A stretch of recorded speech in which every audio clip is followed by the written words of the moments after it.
अस्सलामुअलैकुम वरहमतुल्लाहि वबरकातुहू। दोस्तों, इस वक्त मैं मौजूद हूँ नाला स्टॉप के पास और एक तरफ का रोड बन चुका था और दूसरी तरफ का रोड जो है ना अभी बनना शुरू हो रहा है।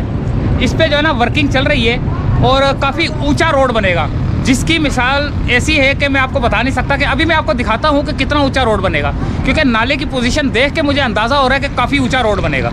अभी मैं दिखाता हूँ आपको, मेरे साथ रहना।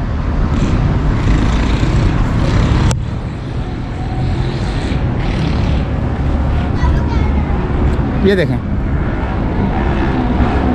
कितना ऊंचा रोड बनेगा।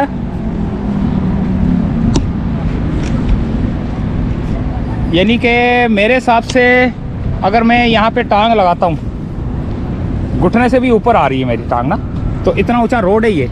अभी पत्थरी डलेगी, रोड़ी डलेगी, सब कुछ होने के बाद जो है ना ये यहाँ तक जो है ना रोड बनेगा, यहाँ तक। ठीक है, वो देखें ये यहाँ तक रोड बनेगा।